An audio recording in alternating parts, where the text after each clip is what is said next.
Bon, comme vous le savez les amis, ça fait un bon moment que je suis en rétention séminale, ça fait un bon moment que je suis en OFAP, mais quand même, on va pas se laisser mourir. Je vois quand même des petites femmes de temps en temps, et j'ai l'impression que leur attention envers moi-même a changé. C'est-à-dire qu'il y a des comportements qui ont totalement changé, et j'aimerais vous faire une vidéo pour vous parler de ça. C'est parti. Numéro 1, ça c'est la base de la base, c'est qu'elles insistent tout le temps pour faire l'amour. Alors je sais pas, encore une fois, il y a beaucoup de trucs un peu bizarres dans le NoFap, il y a beaucoup d'énergie, il y a beaucoup de fréquences vibratoires, mais j'ai l'impression qu'elles comprennent qu'on a envie de faire l'amour. Je sais pas, ça doit être dans notre comportement inconscient ou je ne sais pas quoi, mais elles ont tout le temps envie de faire l'amour. Elles te voient, elles voient de la masculinité et elles ont cette envie-là.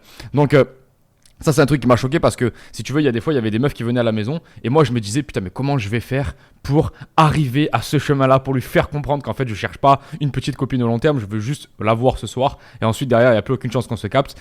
Et là, il y a des meufs qui viennent à la maison et elles comprennent immédiatement. Donc, je sais pas, ça doit être dans mon attitude, comme je t'ai dit, ça doit être dans mon attitude parce que il y a des trucs que je montre, il y a des trucs que je prouve. Par exemple, elle passe le palier de la porte et je suis en mode déjà grand sourire, je suis en mode je rigole, je suis en mode je la taquine, etc., etc. Je suis pas en mode oh, comment tu vas, ma future épouse? Alors, tu as fait bonne route pour venir me voir? Non, non, je suis pas en mode comme ça. Elle comprend très rapidement chez qui elle est arrivée. Et donc, en gros, ouais, ça, c'est un truc que je me suis aperçu. C'est que les femmes comprennent immédiatement.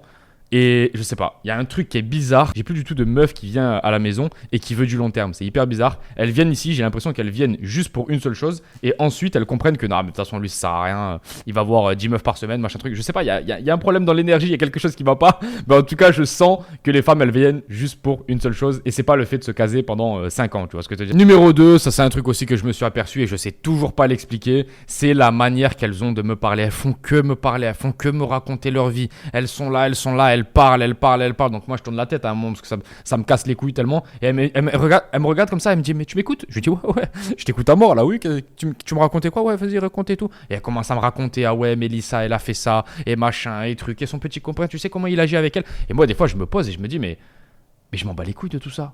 Pourquoi tu me racontes tout ça? Moi, je m'en bats les couilles de tout ça. On n'est pas là pour parler de tout ça, tu vois. On est là pour être tranquille, pour rigoler entre nous. Pourquoi tu commences à me raconter ta vie? Et à chaque fois, les paroles qu'elles ont, c'est ah mais je sais pas, je me sens bien, j'ai envie de te raconter des trucs, j'ai envie. En fait, je pense qu'il y a la masculinité qui commence à voir la féminité et la féminité qui commence à voir la masculinité et donc les deux vont ensemble. C'est pour ça que j'explique souvent qu'un couple ou alors une relation sexuelle, c'est forcément masculinité avec féminité. Tu peux avoir féminité avec féminité. Ça ne fonctionne pas. C'est pas quelque chose qui va fonctionner entre hommes et femmes, tu vois. Donc il faut vraiment comprendre que les femmes sentent pas mal de choses et ça c'est un truc qu'on sous-estime, c'est à quel point les femmes sentent l'inconscient. Elles sentent l'inconscient. C'est pareil quand tu vas faire un abordage de rue ou n'importe quoi, ou tu vas aborder une meuf dans une boîte de nuit, tu vas commencer à arriver et elle sait immédiatement si t'es le mec pour elle dans la soirée ou pas. Immédiatement, la plupart du temps, c'est en 3 secondes, tu vas passer au scanner et elle va comprendre. Elle sait si tu as confiance en toi, elle sait si tu lui parles bien, elle sait quand tu arrives avec ta manière de te déplacer, etc. Si tu es bien avec toi-même, si tu as une bonne relation avec toi-même, si tu manges bien avec ton physique. Donc, il y a plein de trucs. Il y a plein de signes qui montrent. Et en fait, quand elles viennent à la maison, j'ai vraiment l'impression qu'elles veulent une oreille masculine, une oreille qui est sûre, une oreille qui est sereine, où genre je vais tout le temps les écouter, je vais être là, je vais donner des conseils. Et en fait, moi, je m'en bats les couilles, tu vois. Moi, je m'en bats les couilles. La plupart du temps, ça me casse les couilles. Et je suis en train de leur dire, ouais, mais attends, là, on parle beaucoup quand même. Tu veux pas qu'on fasse autre chose, machin truc? Et elles sont là, elles continuent. Ah ouais, mais je t'ai pas dit, je t'ai pas raconté ça, je t'ai pas raconté. Ouais, je m'en bats un peu les couilles. Je sais pas si vous avez déjà vécu ça, les amis, mais moi, c'est quelque chose qui m'arrive tout le temps. Là, surtout cette semaine, là, j'en ai vu 2. Les 2, elles m'ont fait le même coup. Et à chaque fois, je lui dis, putain, mais qu'est-ce que vous avez à toutes me raconter vos histoires? Et elles sont là, elles sont en mode, ah, ok, parce qu'il y en a d'autres et tout, tu vois. Elles essayent de te taquiner aussi. Ça, c'est un truc que tu peux voir en rétention séminale, c'est qu'elles essayent de te taquiner. Comme si elles essayaient d'avoir ta validation un maximum. Enfin, je sais pas, c'est bizarre. Je sais, tu vas me dire, ouais, mais imagine, t'es pas en OFAP. Et ben, moi, quand je suis pas en OFAP, je sens que j'ai pas cette même énergie. Je sens qu'elle passe le palier de la porte. J'ai pas autant d'envie de la voir, etc. Donc, elle doit le sentir. Et donc elle doit se dire que c'est pas pareil, quoi, tu vois.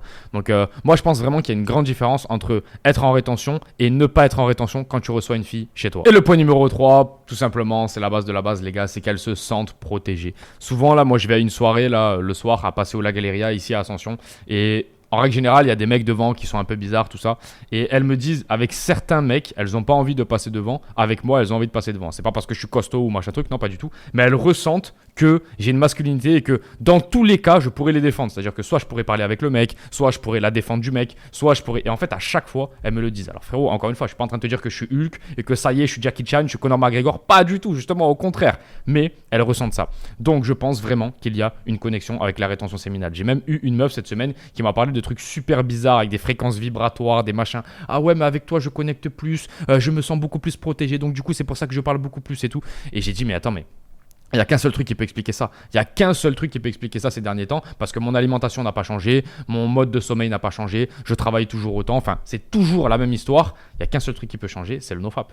C'est le NoFap. C'est vraiment le fait que ça fait, je sais pas, 2-3 mois là que je suis en NoFap et que je suis vraiment déterminé à continuer. J'ai envie de faire un an de NoFap, mais pas parce que j'ai envie de faire un an de NoFap. J'ai surtout envie de faire un an de NoFap pour aller voir ce que je peux aller chercher avec le NoFap. Comme d'habitude, les amis, le NoFap, c'est un putain d'outil qu'on peut utiliser pour atteindre nos buts. C'est pas une fin en soi. Faire un NoFap, tu vas pas avoir un trophée en mode, oh, ça y est, t'as réussi. Rétention séminale pendant un an, félicitations. Waouh, tu es grade, je sais pas quoi. Un jour, j'avais vu grade, je sais pas quoi, en NoFap, lieutenant, je sais pas quoi. J'ai dit, c'est quoi ça? C'est des fous les mecs, ils ont des grades NoFap. Non, comment ça? Moi, je te parle pas de ça. Je te parle vraiment d'élévation spirituelle, d'élévation de discipline. Tu commences à contrôler ton énergie sexuelle et donc tu peux passer à l'action. C'est pareil, YouTube Auto, YouTube Automatisation. La meilleure formation de 2025 si tu vas aller chercher des revenus passifs. Il y a des mecs qui font au bout de 4 semaines plus de 3000 € par mois. Qu'est-ce que tu attends pour te lancer? C'est moi-même qui te coach de A jusqu'à Z. T'as pas besoin de montrer ta tête. Tu peux te lancer en étant totalement débutant et tu n'as pas besoin d'avoir de connaissances particulières. Donc, qu'est-ce que tu attends? Premier lien en description. Je pense qu'on doit utiliser le NoFap comme un outil. Tout ça, c'est bien, ça attire les femmes, etc. Parce que moi, j'ai vraiment l'impression que ça attire les femmes, ça aide les femmes à se sentir bien